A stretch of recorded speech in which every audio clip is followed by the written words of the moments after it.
acerca de la forma como interpretar los textos bíblicos que nos hablan de los tiempos del fin. Ahora vamos a ver la centralidad, en el sermón vamos a ver la centralidad del reino de Dios en los tiempos del fin.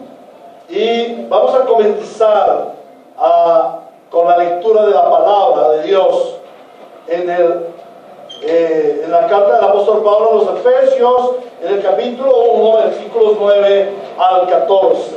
La centralidad del reino de Dios y los tiempos del fin. Leemos la palabra del Señor en el nombre del Padre, del Hijo y del Espíritu Santo. Todos, por favor, puestos de pie. La única forma sería que tú estés enfermo. Si no estás enfermo, no llame la enfermedad. Efesios capítulo 1, versículos 9 al 14. Esto es lo que el Espíritu Santo del Trino Dios habla a su iglesia bíblica Ríos de Gracia en este día 4 de junio de 2017. A Él sea la gloria. Él nos hizo conocer el misterio de su voluntad conforme al buen propósito que de antemano estableció en Cristo para llevarlo a cabo cuando se cumpliera el tiempo.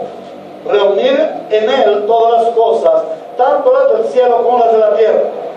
En Cristo también fuimos hechos herederos, pues fuimos predestinados según el plan de aquel que hace todas las cosas conforme al designio de su voluntad, a fin de que nosotros que ya hemos puesto nuestra esperanza en Cristo, seamos para la alabanza de su gloria.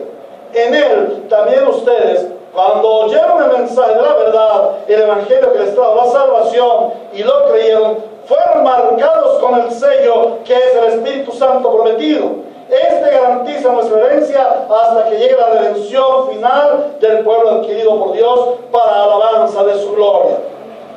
Palabra de Dios en Cristo Jesús. Amén.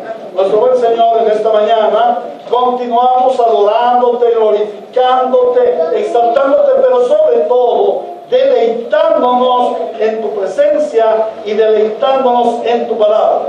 Cuando tú nos hablas tu palabra, oh Señor, cuando nosotros abrimos la Escritura, estamos escuchando tu santa voz, tu poderosa voz, voz como de trueno, voz como de trompeta de Dios, voz que transforma nuestro corazón. Tu palabra tiene poder para transformar las vidas de los hombres. En primer lugar, para la edificación de la iglesia. La palabra nos santifica y nos transforma cada día más. Pero también tu palabra es poderosísima para levantar a los muertos, para dar vida a los muertos. Tu palabra, el Verbo encarnado, da vida a los huesos muertos.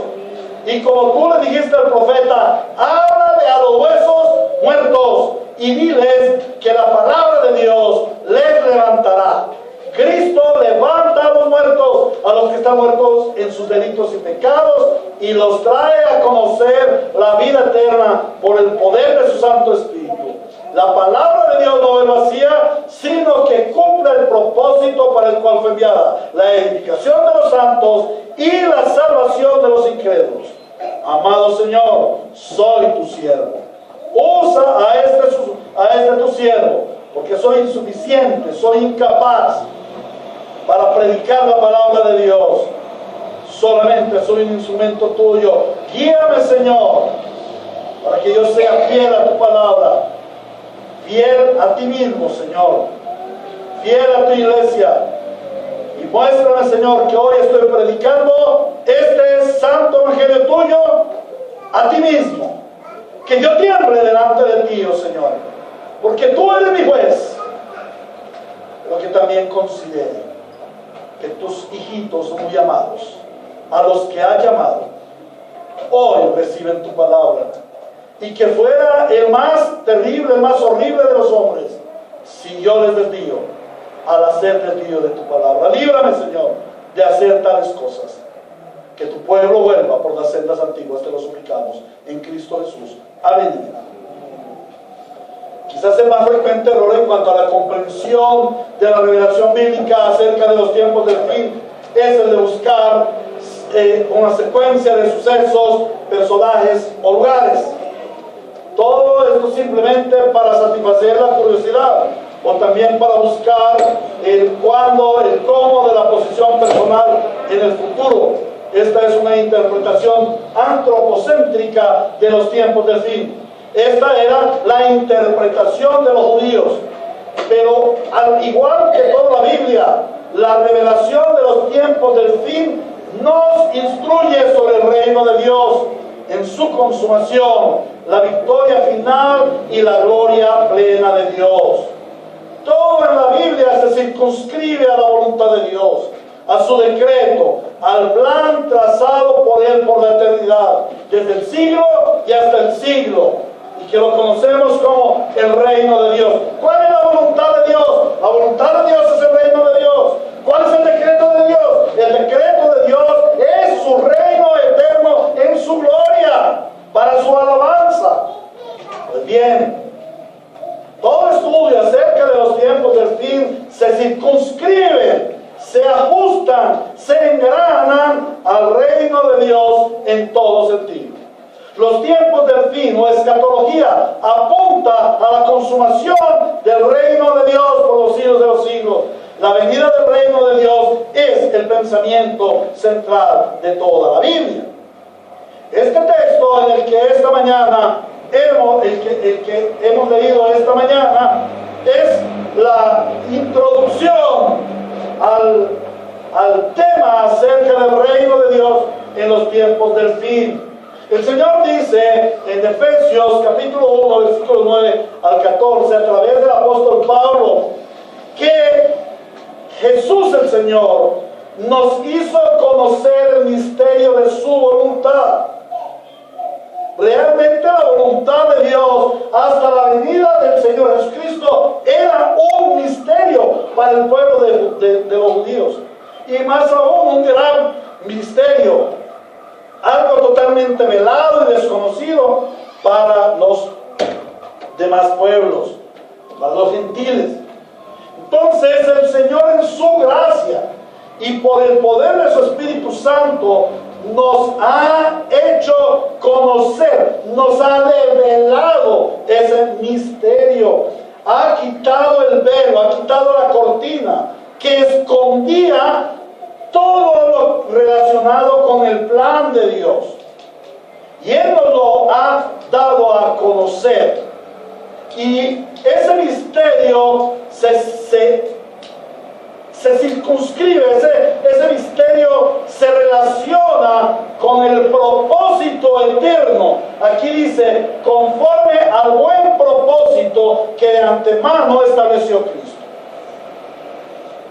Dios tiene un propósito, Él no creó por crear. Él no negó al mundo antiguo en un diluvio para negarlo. Él no hizo pasar al pueblo de Israel por el medio del Mar Rojo por solo hacerlo pasar. No, Dios, el Señor, es un Dios de orden, un Dios que ha planificado absolutamente todo lo que existe, todos los eventos del mundo, ha planificado desde el fin y hasta el fin. Es lo que nos dice la palabra. Entonces, Él estableció en Cristo, desde antes de la fundación del mundo, de antemano, dice aquí, todo lo estableció en Cristo, hizo un fundamento en Cristo para llevarlo a cabo, ¿Cuándo? Cuando se cumpliera el tiempo. Aquí nos está hablando del título del sermón, los tiempos del fin. Hay un tiempo del fin, un tiempo en donde se van a cumplir todas las cosas de este mundo.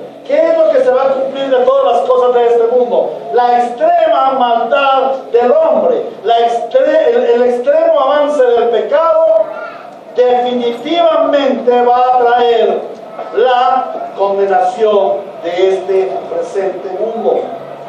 Y definitivamente Dios va a terminar con este sistema malvado que está imperando en el mundo actual.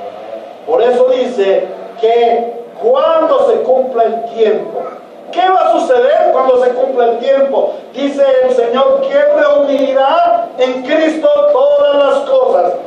Eso quiere decir que todo lo que existe, lo que fue, lo que es, lo que ha existido, lo de los cielos, lo de la tierra, ángeles, principados, todo lo que existe va a ser reunido delante de Cristo. Todo va a ser reunido delante de Cristo. Tanto lo del cielo como de la tierra, dice el Señor. ¿Y para qué será reunido delante de Cristo? La respuesta está también allí en Efesios capítulo 2, en Filipenses, el siguiente libro, en el capítulo 2, versículo 9 al 11. Y también está allí en el Salmo 2. Todo será reunido delante de Cristo, el Hijo de Dios, para que todo le dé la gloria a Él. Solamente dándole la gloria a Cristo, el Hijo de Dios, el Padre es exaltado y glorificado. Él es pleno en el Hijo, no en sí mismo, porque el amor de Dios es amor sacrificial. El Padre ama a su Hijo con amor sacrificial, y Él se despoja de la gloria en sí mismo para que la reciba su Hijo, y cuando su Hijo la recibe, esa gloria es potencializada al máximo, de tal forma que el Padre es glorificado y el Padre es llenado en toda plenitud. Amén. Solo por el Hijo, solo por el Hijo, no hay otra forma. No tenemos otra forma de llegar al Padre. Por eso aquel medio antiguo de sacrificios de animalitos, de vaca, de corderos, de carneros, de palomitas, no está vigente. Porque ninguno de esos sacrificios satisfizo a Dios. Porque ninguno de esos sacrificios llenó al Padre. Por eso es menester que el Padre sea satisfecho solamente en el Cordero de Dios que quita el pecado del mundo, el Cordero que sufrió el sacrificio en la cruz, Jesucristo el Señor. Y porque Él fue el Cordero que satisfizo al Padre, Él recibirá toda gloria, todo honor y toda majestad. Y cuando se cumplan los tiempos, cuando llegue el tiempo del fin, el Señor Jesucristo será supremamente exaltado para la gloria de Dios. Esa es la visión general escatológica de los tiempos del fin. Ahora, miremos la visión particular escatológica.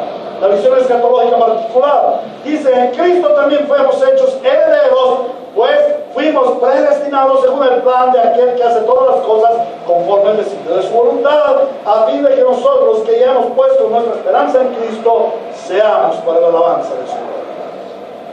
Dice el Señor que hemos puesto nuestra esperanza en Cristo.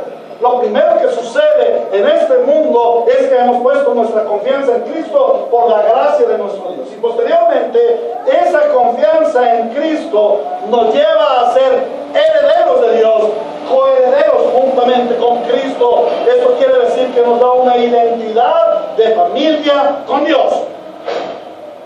Esto pertenece a ese plan que Él ha hecho conforme a su voluntad.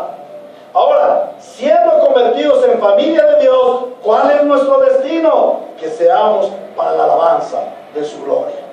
¿Y cómo venimos nosotros a recibir esta gran bendición? Por medio de la predicación del Evangelio. Cuando oímos el Evangelio, y por eso si tú estás hoy quizás por primera vez, o no le has puesto mucha atención al Evangelio, al oír el Evangelio, tú eres transformado de las tinieblas a la luz, de la muerte a la vida, y de ser enemigo de Dios a pasar a ser hijo de Dios, heredero de Dios, coheredero juntamente con Cristo. Pero nuestra herencia no es terrenal. El pueblo judío esperaba en una herencia terrenal. La iglesia, el pueblo del nuevo pacto, el verdadero Israel, espera en la eternidad. La herencia es espiritual, es celestial y es eterna. Pero esta herencia no es simple promesa, porque muchos dirán: ¡ja, ja, ja, ja! ¿Y dónde está el cumplimiento de la promesa? Vemos a los cristianos desde hace 2000 años haciendo bulla con su tal evangelio, esperando que la segunda venida del Señor y haciéndose matar por el dichoso evangelio y aburriendo a las pobres gentes con el evangelio, acusando a los LGBTI, acusando a los inmorales, acusando a los corruptos políticos. Y su Señor no viene. La promesa es fallida. No, eso no es verdad. La promesa está firme y hoy está más firme que nunca. Somos herederos de Dios y coherederos en Cristo, y Él nos ha dado un sello de la promesa, las arras, la seguridad. ¿Y en quién nos la dio? ¿Solamente en un libro de papel? No. La esperanza no está en el libro de papel, la esperanza está en la persona que inspiró el libro, el Espíritu Santo del Trino Dios, que siendo una de las tres personas de la Santa Trinidad, le plació por su voluntad y amor para con nosotros, y en obediencia a la determinación al ser enviado del Padre y del Hijo, el habitar en nosotros como sello de garantía de que la redención final llegará y que en nosotros se cumplirán todas estas promesas. De esta forma, damos introducción a nuestro tema de hoy. Recordamos que a través de este tiempo de predicación de la palabra de Dios, hemos venido estudiando acerca del reino de Dios. Y hemos visto la definición del reino de Dios. El reino de Dios es el pueblo de Dios, bajo el gobierno de Dios, en el lugar de Dios, con la bendición de Dios, para la gloria de Dios. Y en eso se circunscribe el texto que acabamos de leer. Recordamos también el desarrollo progresivo del reino. El reino fue planeado, como dice el texto, fue planeado desde antes de la fundación del mundo, desde tiempos antiguos. Dios hizo un prototipo de ese reino en la creación. Luego el reino fue perdido en la caída en pecado, cuando el enemigo de Dios y el enemigo de las almas lo usurpó por medio de la tentación, haciendo que nuestros primeros padres cayeran en pecado y consecuentemente toda la raza humana. Pero luego el Señor nos trae el reino prefigurado. Y en el desierto Él muestra la figura de su reino tratando con el pueblo de Israel. Pero luego ese reino es profetizado y habla de la persona del Señor Jesucristo. Pero luego ese reino que había sido profetizado cumple la profecía al hacerse presente. Y en el Evangelio según San Marcos, capítulo 4, versículo 17, dice: arrepentíos, porque el reino de los cielos ha venido. El reino de los cielos ahora está presente en esta tierra. Desde que vino el Señor Jesucristo, el reino de los cielos está presente y no se va a ir nunca más. El reino de los cielos es eterno. Dios jamás ha dejado de reinar ni dejará de hacerlo. Él es nuestro rey, Él es el rey eterno.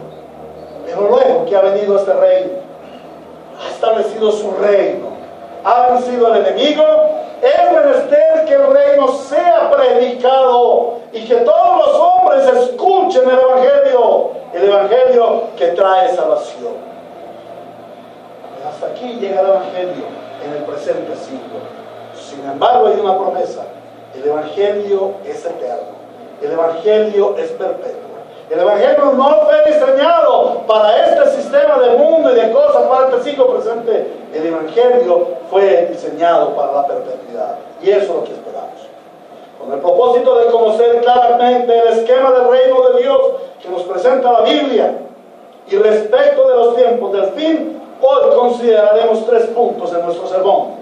En primer lugar, veremos la definición general de las 2 etapas del reino. En segundo lugar, veremos la definición particular del reino en el presente siglo. Y en tercer lugar, veremos la definición particular del reino en el siglo venidero.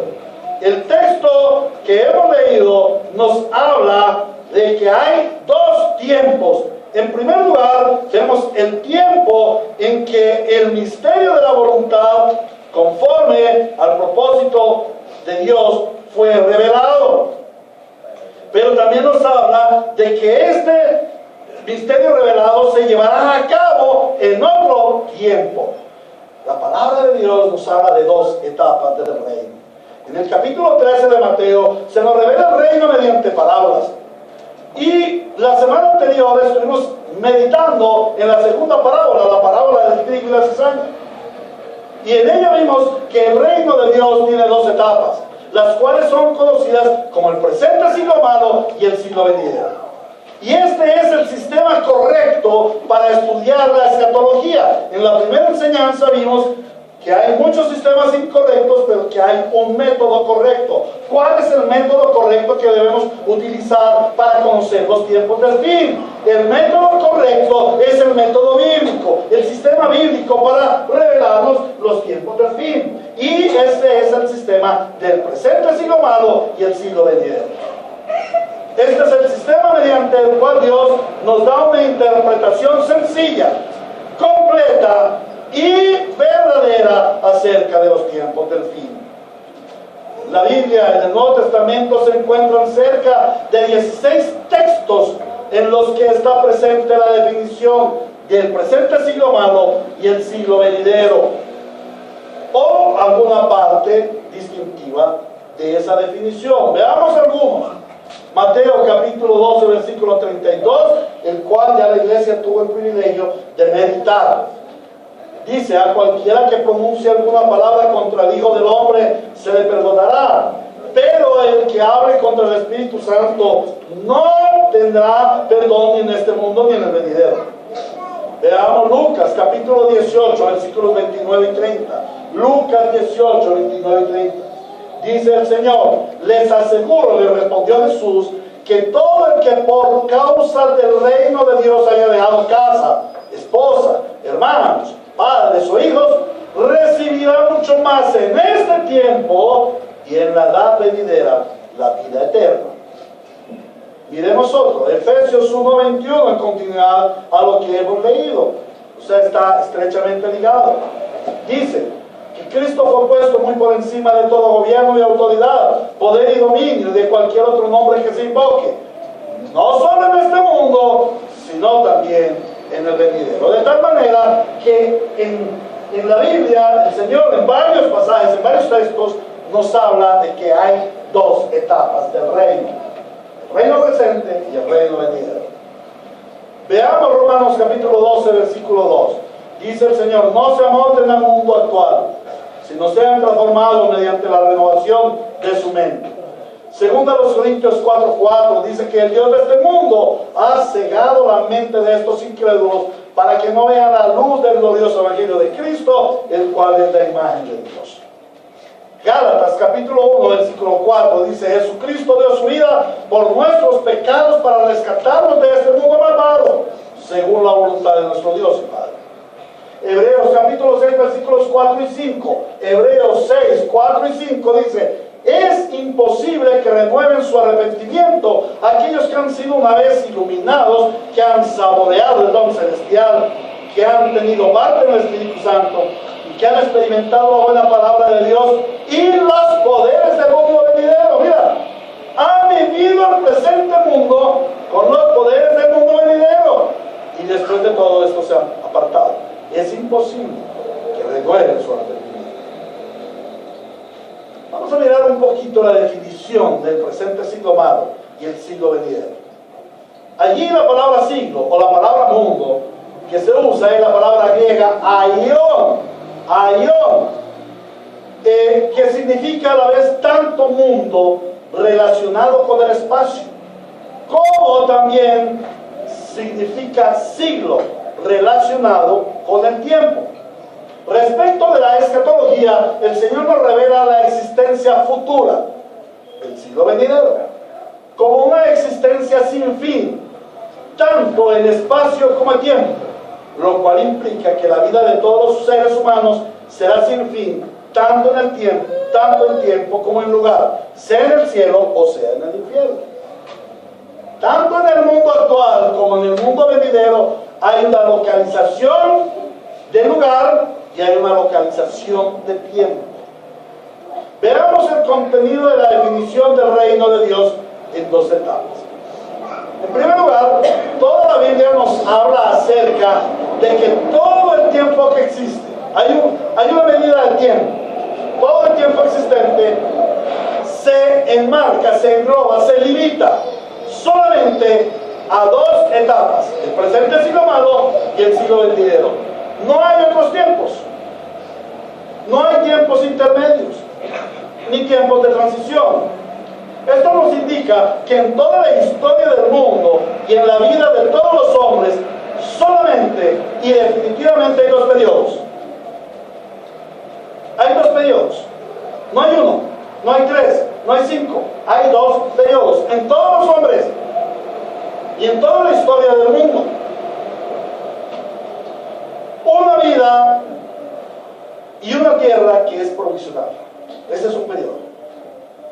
Esta vida, esta tierra provisional es transitoria, es efímera.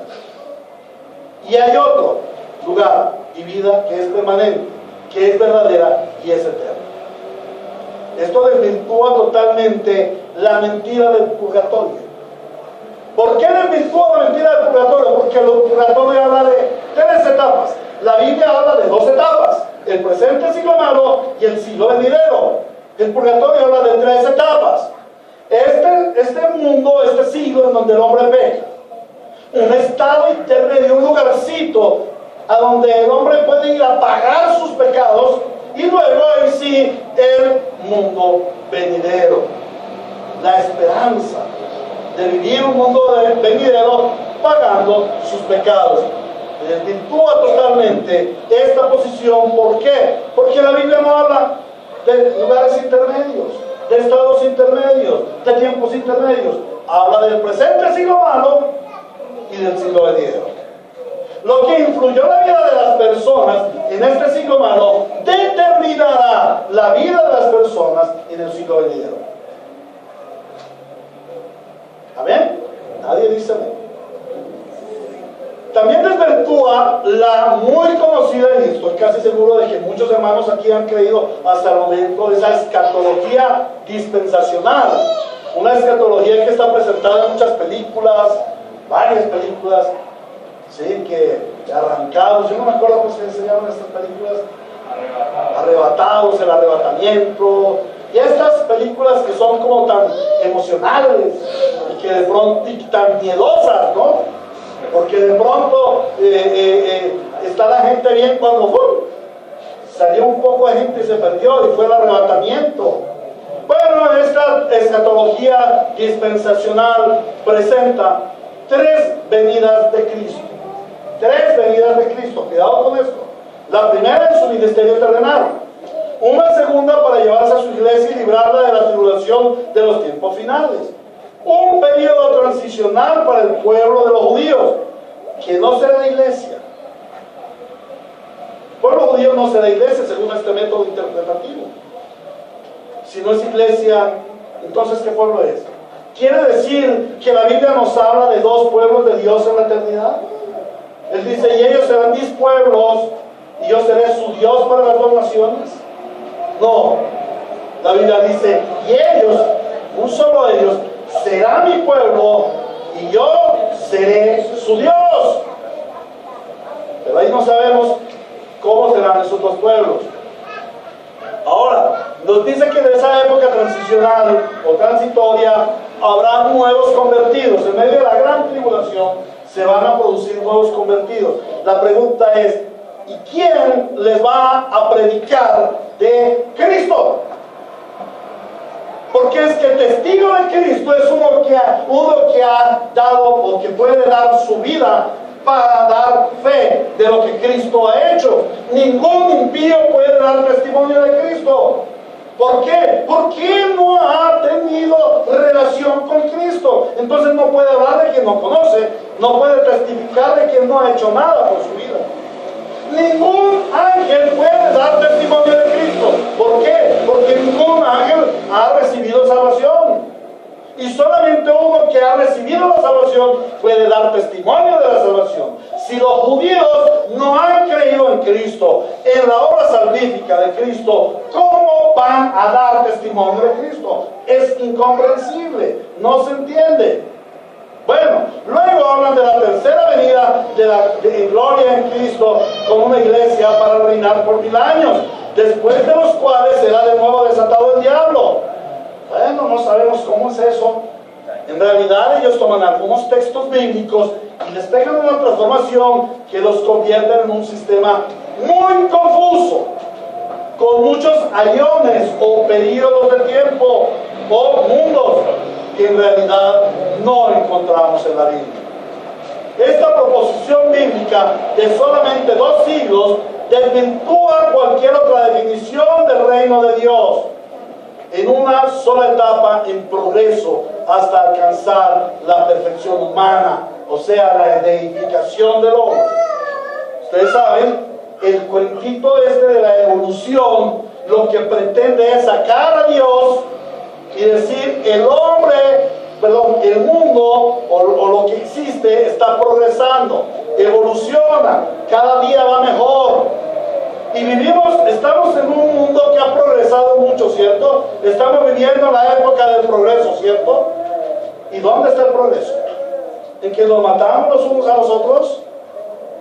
¿En que hay una degeneración terrible, hombre con hombre, mujer con mujer, y de la misma forma y de distinta manera? Una depravación en que todo el mundo roba al otro, en una depravación del pobre en contra del rico y el rico en contra del pobre, en una depravación en donde prefieren botar la comida que dársela a la gente necesitada que aguanta hambre, en una depravación en donde se desecha al único ser que ha sido absolutamente puro y santo que ha pisado la tierra, que es el Señor Jesucristo. ¿Verdaderamente el mundo está en progreso o está en decadencia? Realmente está en decadencia. El mundo no está evolucionando, el mundo está caído. Estamos viviendo un presente siglo malo.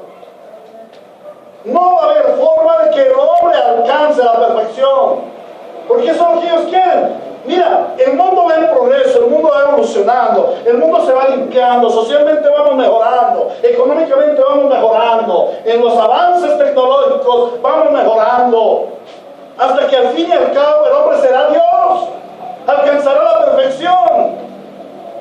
¿Qué está buscando la ciencia médica? La ciencia médica está buscando la inmortalidad del hombre. ¿Qué está buscando la cibernética? La inmortalidad del hombre, la deificación del hombre. ¿Será posible esto? Mira, salió el SIDA. Hace algunos años, no sé, 40 años. Descubrieron el SIDA. ¡Wow! Era la pandemia de la época, la afectación de mucha gente. ¿Por qué? Por la depravación sexual. Y la ciencia se dedicó a buscarle cura al SIDA. Y lo encontraron. Alarga un poco la vida. Está bien. La pregunta es, ¿cuál es el siguiente paso? El siguiente paso es la vacuna contra el SIDA. Y ya están a punto de encontrarla. Ya la van a encontrar, seguro. Y de pronto la gente ya no va a sufrir de SIDA. ¿Pero de qué va a sufrir? Mientras surgió el SIDA, mientras están trabajando con el SIDA, han surgido jurgos de enfermedades desconocidas. Pero jurgos, que no saben de dónde proceden. Bueno, ellos no saben. Nosotros como creyentes sí sabemos, proceden del pecado, de la terrible maldad, de la terrible rebelión contra Dios. La pregunta es, por el hecho de que en 40, en 50 o en 100 años se encuentre la cura para una enfermedad, hace muchos años se encontraron la cura para la viruela, hoy en día está la viruela otra vez de moda, porque la famosa cura ya no sirve, lo mismo la tuberculosis y todas esas enfermedades que ya tenían una solución, vuelven a surgir. Porque es que el problema no es de la enfermedad, el problema es del pecado.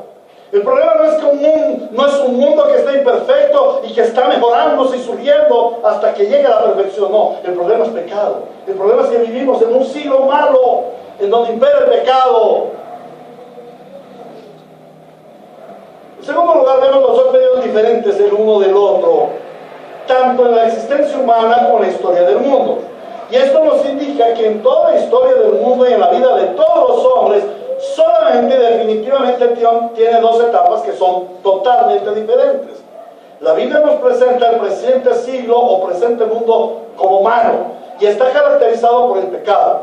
Y el siglo venidero, que es bueno, está caracterizado por la perfección, por la santidad de Dios. El presente siglo o mundo que tuvo un comienzo va a tener un fin, pero el siglo venidero que tiene un principio no tendrá fin. En este siglo en este siglo malo habrá muerte, en el venidero inmortalidad. Y esto desvirtúa la falsa idea de un infierno en el que los diablitos y condenados se divierten en la eternidad. ¿Ustedes no han oído eso? El departamento de publicidad de las tinieblas dice: el infierno será un lugar donde habrá brisa, playa, sol y mar, lindas chicas y mucho licor y drogas. Y allí no va a estar Dios. Todo el mundo va a disfrutar allí con el diablo y sus ángeles caídos. Ese es el departamento de publicidad. Pero cuando los hombres mueren sin arrepentimiento y sin fe y sin Cristo en su corazón, van a entrar a un lugar de terrible tormento y soledad. ¿Wow? Eso es tremendo. Entonces esto desvirtúa esto que dice la Biblia, que el presente siglo es malo y que el siglo venidero será santo. Desvirtúa totalmente esa idea de que en el infierno los condenados se divierten por la eternidad. Pero también desvirtúa la idea de hombres que en este mundo o siglo lleguen a ser perfectos. Hay unas sectas que buscan la perfección del hombre, entre ellas el yoga, la nueva era, ¿no?, que buscan la perfección del hombre, lo de la evolución también. El presente siglo es malo y lo será hasta el final. El venidero será santo y no habrá sombra de contaminación. En el presente todo hombre acudirá a la muerte, pero en el venidero no habrá posibilidad de muerte.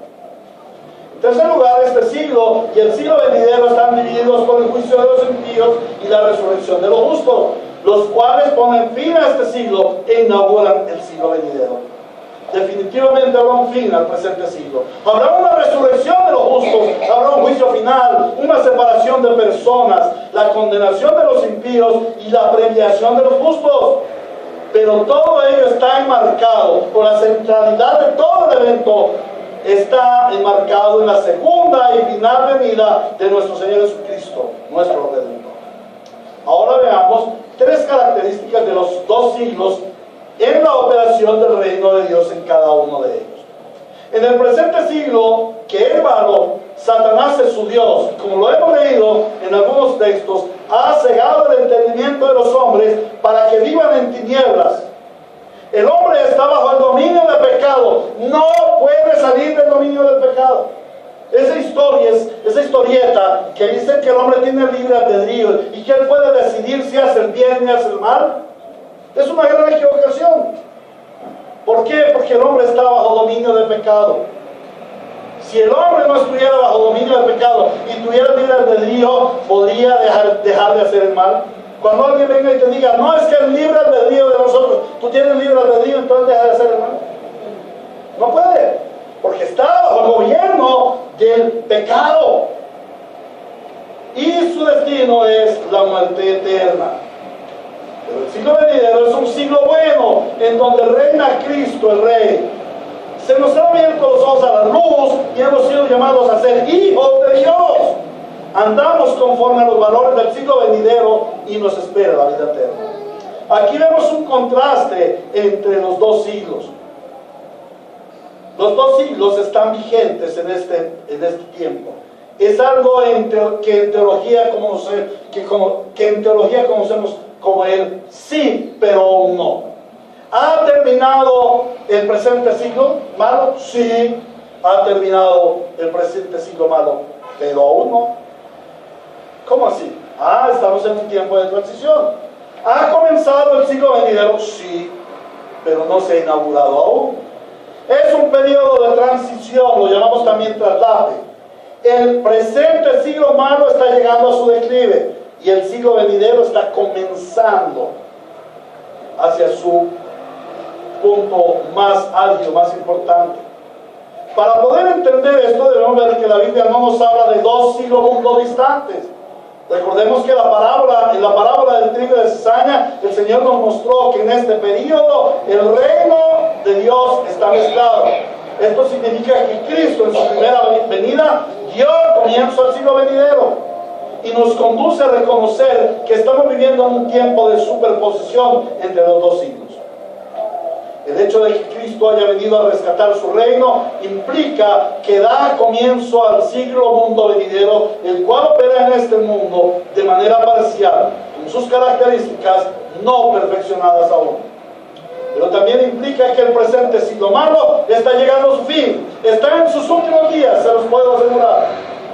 Ahora, esto nos explica que los tiempos del fin no comenzarán en un futuro. Muchas gentes quieren conocer los tiempos del fin en un futuro. No, hermanos, cuando la Biblia nos habla de los tiempos del fin, no nos habla de un futuro, nos habla de un ya, nos habla aún de un pasado. Los tiempos del fin no comenzarán en Apocalipsis. Los tiempos del fin ya llegaron desde la primera venida de Cristo. Con él comienza el siglo venidero y es el principio del fin del presente siglo malo. Por eso dice en Mateo capítulo 4 versículo 17: desde entonces comenzó Jesús a predicar: arrepiéntanse, porque el reino de los cielos ha venido. La revelación del reino de Dios, vemos tres personajes centrales. Vemos a Cristo, que es el rey. Vemos al hombre, que somos los creyentes y los incrédulos, como súbditos del reino. Y en tercer lugar vemos a Satanás y a sus huestes, que son los enemigos del reino. Este tiempo ha sido marcado por una guerra espiritual en la que el enemigo usurpó el reino de Dios, o pretendió usurpar el reino de Dios, y usurpó la autoridad de Dios sobre la raza humana.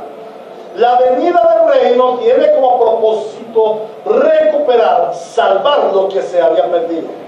No al hombre, no al mundo, sino al gobierno, el reino de Dios sobre el hombre y la tierra. El reino de Dios es una realidad presente, pero también es una proyección futura. Debemos ver el reino de Dios como la centralidad de los tiempos del fin. Y esto me lleva a un segundo punto: el reino de Dios en el presente siglo. Como lo hemos visto, los tiempos finales comenzaron la primera venida del Señor, y la Biblia no nos articula todos los eventos de los tiempos del fin, pero nuestra tarea es el articularnos nosotros conforme a la revelación que nos da la palabra, y no a nuevas revelaciones, como sucede con el dispensacionalismo, como sucede con el purgatorio. Son revelaciones nuevas, ideas nuevas, no están escritas en la Biblia. Sobre todo, debemos comprender que en la primera venida del Señor, su objetivo principal fue el recuperar su reino, derrotar a su enemigo y salvar a su pueblo. Veamos secuencialmente los eventos ya cumplidos y los objetivos ya logrados. O sea, el reino de Dios en el presente siglo malo. En primer lugar, vemos la venida del reino en Mateo 4:17. La primera venida de Cristo ya ha dado comienzo a su reino, aunque de una manera parcial. Este es el tiempo de conquista del rey, y vemos a Cristo, el rey, como el sembrador. Eso lo estudiamos la semana anterior. En segundo lugar, vemos la derrota del enemigo. Cristo en la cruz derrota el pecado para salvar a su pueblo de los pecados y para otorgar la entrada al reino mediante la predicación del Evangelio, estableciendo su justicia en medio de este mundo corrupto. Y en la resurrección del Señor Jesucristo, Él derrota la muerte, inicialmente sobre sí mismo, como primicia de todos los que en Él creemos. Veamos algunos textos que nos aseveran esto. Romanos capítulo 5, versículo 2. También, por medio de Él y mediante la fe, tenemos acceso a esta gracia en la cual nos mantenemos firmes. Así que nos regocijamos en la esperanza de alcanzar la gloria de Dios. Romanos 5, 6. A la verdad, como éramos incapaces de salvarnos en el tiempo señalado, Cristo murió por los malvados. Esos éramos nosotros. 5:17. Pues si por la transgresión de un solo hombre reinó la muerte, la transgresión de Adán, con mayor razón, los que reciben en abundancia la gracia y el don de la justicia, reinarán en vida por medio de un solo hombre, Jesucristo, el Señor. Efesios capítulo 2, versículos 18 y 19. Efesios 2, 18 y 19. Pues por medio de él tenemos acceso al Padre por el mismo Espíritu. Por lo tanto, ustedes ya no son extraños ni extranjeros, sino conciudadanos de los santos y miembros de la familia de Dios. La venida, los eventos del presente siglo malo, del traslape entre el presente siglo malo y el siglo venidero, está la venida del Espíritu Santo, que guía y prepara al pueblo de Cristo para su destino final. Vemos a Satán, que es atado. ¿Qué significa que Satán sea atado? Pues que Dios le impide que opere sobre la iglesia al punto de llegar a destruirla. El Espíritu Santo limita la capacidad de acción de las tinieblas en contra del reino de Dios y de su iglesia. El Espíritu Santo dispone el terreno para la segunda venida del Rey. Otro aspecto del reino de Dios en el presente siglo malo es que el Israel nacional es desechado definitivamente. Esa historia de que Dios tiene un plan para Israel y otro plan para la iglesia no la vemos en la Biblia. La Biblia nos habla del pueblo de Dios. El Israel nacional es desechado definitivamente. Definitivamente, hermanos. ¿Y por qué el Israel fue desechado definitivamente? ¿Acaso el Señor no hizo promesas a Israel? ¿Les prometió un reino? ¿Dónde está el cumplimiento de esa promesa? Sí, el cumplimiento de esa promesa ya vino. ¿Y a dónde vino? A Israel. A los suyos vino, pero los suyos no lo recibieron. El problema no está en Dios. No es que Dios sea bipolar y un día tiene un plan para uno y otro día tiene un plan para otro. No. Dios es inmutable. El santo Dios de los cielos es inmutable. Él no cambia. Él tiene un solo plan, un solo pueblo. Su pueblo, iglesia. Israel en el antiguo pacto, pero Israel en el nuevo pacto. El verdadero Israel. Los gentiles somos acogidos en el pueblo de Dios y surge el verdadero Israel, la iglesia. También en el presente siglo malo vemos la acción del reino de Dios en la gran comisión. Cristo vino a conquistar el reino y la conquista del reino es delegada al pueblo de Dios con el poder del Espíritu Santo. Por eso se predica el Evangelio, Mateo 28, 19, 20, Marcos 16, 15 a 20, Lucas 24, 47, 24, 47 y 48, Juan 20, Hechos de los Apóstoles 1, 8. Todo esto lo estamos viendo en el presente siglo malo. ¿Cómo el reino de Dios se manifiesta en el presente siglo malo? Por la conquista del reino de Dios a través de su iglesia. ¿Cómo vemos el reino de Dios en el presente siglo malo? Hermanos, es un tiempo de tribulación para el reino de Dios, perdón, para el pueblo de Dios. Es un tiempo de manifestación de anticristos. ¿Cuándo vendrá el anticristo? La gente espera un anticristo. No, el mundo está lleno de anticristos. ¿Qué significa la palabra anticristo? Aquel que le hace oposición a Cristo. No es un suplantador del poder de Cristo. No, es uno que hace oposición a Cristo. ¿Cuánta oposición hay hoy en día contra Cristo? Estamos viviendo un tiempo de terrible oposición a Cristo. Pero también vemos que el Señor dice que vendrán falsos cristos, falsos profetas y falsos apóstoles. Y hoy pululan. Hoy pululan. La iglesia está en un tiempo de conquista, pero también está en un tiempo de sufrimiento. Yo no entendía ese sufrimiento hasta cuando estaba preparando esto. Yo no sabía por qué me molesta y por qué me hace sufrir toda esa predicación estúpida que están con novedades haciendo en la televisión, en plazas públicas, en lugares públicos. Apóstoles de la prosperidad, profetas de la sanidad, engañando a las gentes, prometiendo un reino en esta tierra, del cual el Señor dice: en esta tierra no habrá reino. El reino es espiritual, es celestial y es eterno. Prepárense para eso. Es un tiempo de apostasía, y eso también nos duele. ¿Por qué es un tiempo de apostasía? Apostasía no es que uno son creyentes y en medio del camino se devuelve, no. La apostasía es la revuelta religiosa. Es la revuelta religiosa, es una rebelión religiosa basada en la incredulidad. Es lo que estamos viendo en este tiempo. La gente se rebela contra Dios en incredulidad. Aborrecen la fe, desechan la fe y atacan la fe. No creen en Dios.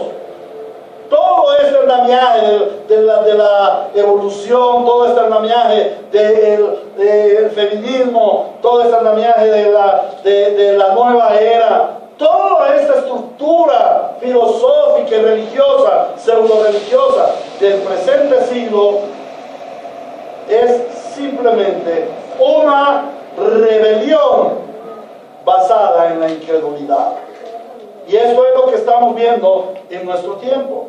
Mateo 24, 10 y 11 dice: en aquel tiempo muchos se apartarán de la fe, unos a otros se traicionarán y se odiarán, y surgirá un gran número de falsos profetas que engañarán a muchos. Ahora, ¿cómo vemos el reino de Dios en esta tierra en el presente siglo mal? El pueblo de Dios es conformado por los creyentes en Cristo, tanto del pueblo del antiguo pacto Israel como de la iglesia del nuevo pacto, en el proceso de conquista, y se nos ha delegado el privilegio de la predicación.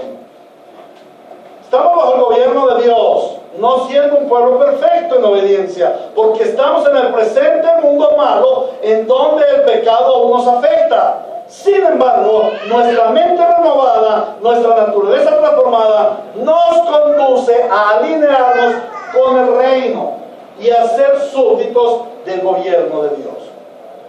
Estamos dolidos por la imperfección de la desobediencia. Somos impulsados al arrepentimiento y a la santificación progresiva. Como creyentes vivimos en una tensión moral. Estas características nos diferencian de los hijos de las tinieblas. Ahora, estamos en el lugar de Dios. Somos un pueblo que no se arraiga de este mundo, porque este mundo es malo, y nuestra identidad no está en el mundo, sino en el cielo que esperamos. Nuestro lugar no es material, sino espiritual. La iglesia es el pueblo peregrino. Sufrimos desprecio, persecución de parte del presente mundo malo, pero la iglesia es el lugar de Dios para su pueblo en el presente siglo malo. Fuera de ella no se puede decir que se es pueblo de Dios. Somos el pueblo de Dios, bajo el gobierno de Dios, en el lugar de Dios, con la bendición de Dios. Y a pesar de las adversidades y los ataques del reino de las tinieblas, los santos tenemos la bendición. ¿Y en qué consiste la bendición? En la presencia misma del Rey en nuestras vidas, en la llenura del Espíritu Santo. Todo lo que nos sucede al pueblo de Dios en el presente siglo malo es bendición que nos avanza en el reino y que contribuye a nuestra preparación en santificación para el siglo venidero. Cuando venga el siglo venidero, no estaremos desprevenidos, estaremos preparados para vivir un reino en santidad. Y para eso estamos en la iglesia. Si tú no vienes a la iglesia a ser santificado, estás equivocado. Si tú vienes a recibir un milagro, estás equivocado. El milagro ya lo recibiste. Fuiste pasado de tinieblas a la luz, de la mentira a la verdad, de la muerte a la vida. ¿Qué es lo que necesita? Ser santificado. Ser santificado, ese es el mayor milagro. Ser santificado, ser preparado para que cuando venga el reino eterno no llegues a, oye, ¿dónde estoy? ¿Qué pasó? ¿Cómo me cambiaron las cosas? No, cuando lleguemos al reino eterno veremos la santidad, la gloria de Dios y nos deleitaremos en ella. Amén. Amén. para la gloria de Dios. El pueblo de Dios es para la gloria de Dios. En este mundo malo, la iglesia se levanta como la adoradora en espíritu y en verdad, en medio de un mundo corrupto. La función de la iglesia es adorar a Dios en espíritu y en verdad, no conforme al mundo. Por eso en nuestra iglesia la adoración es diferente, la predicación es diferente. Es bíblica. Porque buscamos adorar a Dios en espíritu y en verdad, no en carne y emociones, sino en espíritu y en verdad. Glorificamos a Dios a través de un culto racional, o sea, un culto pensado, un culto lógico, un culto que se ajusta a la santa palabra de Dios. Amén. No a las emociones de los hombres, no a los sentimientos mundanales. Pero la gloria de Dios no solamente está en el culto, también está en la obediencia a la ley. Aunque en este mundo malo y por causa del pecado, nuestra adoración mediante la obediencia a la ley es imperfecta, sí hemos sido dotados para el cumplimiento de la ley. Y en nuestro corazón hay un amor por la ley de Dios. Hay un deseo por la ley de Dios. Toda la ley de Dios, la ley moral, inscrita en Éxodo capítulo 20 y 1:17 en y en Deuteronomio capítulo 5. Vayan a la ley de Dios. Está vigente. Está vigente. Guardarás santo el día del Señor. No harás imagen ni semejanza. Yo soy el Señor tu Dios que te sacó de tierra de Egipto. No tendrás dioses ajenos delante de mí. Está vigente, honrarás a padre y madre. Está vigente, no nombrarás su santo nombre en vano. Está vigente, no dirás falso testimonio ni mentirás. Está vigente. Ay, pero hermanos, que tú no conoces, somos débiles, la carne es débil. Sí, pero el espíritu es fuerte y te vivifica. Mayor es el que está en ti que el que está en el mundo. Y el que está en ti te ha dado poder y autoridad para amar la ley y obedecerla. El que me ama, obedece mis mandamientos, dice el Señor. Él no vino a abolir la ley y la cumplió para que nosotros tuviéramos autoridad moral para cumplirla. En eso nos diferenciamos del mundo. Pero entonces tenemos que cumplir la ley perfectamente. No, sabemos que en el presente mundo malo el pecado nos instigará a desobedecer la ley. Oh, pero abogado tenemos en el cielo. Cristo en su intercesión perfecciona nuestra obediencia, como Él fue perfeccionado en la obediencia. Amén.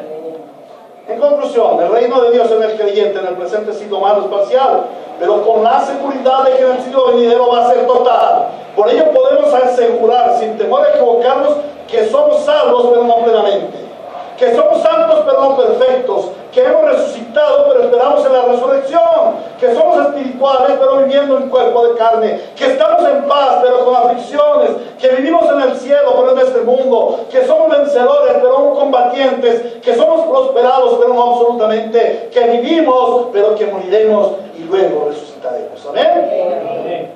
Ahora vemos el reino de Dios en el siglo venidero. Todo en la Biblia está enfocado a la consumación del reino de Dios. Los tiempos del fin tienen un enfoque del reino de Dios y no de situación o posición del hombre. Tiene un enfoque en la gloria eterna del Rey Jesucristo. Tiene un enfoque en la absoluta derrota de los enemigos de Dios, en el establecimiento absoluto del reino, en justicia y santidad. Y de allí debe partir nuestra interpretación de los tiempos del fin. De otra forma, entraremos en confusión, en falsa doctrina y nos decepcionaremos. Respecto del reino en su proyección futura, vemos en la palabra la venida del Rey como segador y juez justo, quien juzgará. Estos eventos están por llegar. Él separará a los justos de los impíos, dará castigo a los malos y recompensa a los justos, establecerá su reino permanentemente en justicia y santidad en toda la verdad, y todas las naciones se someterán a su soberanía. Pero lo más importante es que el Rey se desposará con su esposa, la iglesia, en una unión perpetua. Y esto indica la comunión de los santos con Cristo y Dios por la eternidad y el cumplimiento de su plan perfecto de Él habitar en medio de su pueblo. Él será nuestro Dios y nosotros le seremos por pueblo. Él será nuestro buen pastor y nosotros su rebaño. Él será nuestro Padre y nosotros le seremos por hijo. perpetuamente, y ya nunca habrá otra sofocación contra el reino como la primera. Y vamos a atrevernos a articular algunos eventos que sin duda sucederán. No es una articulación secuencial, no podemos hacerla, porque el Señor dice claramente, nadie sabe ni el día ni la hora. Pero Él nos ha dado unas señales por las cuales podemos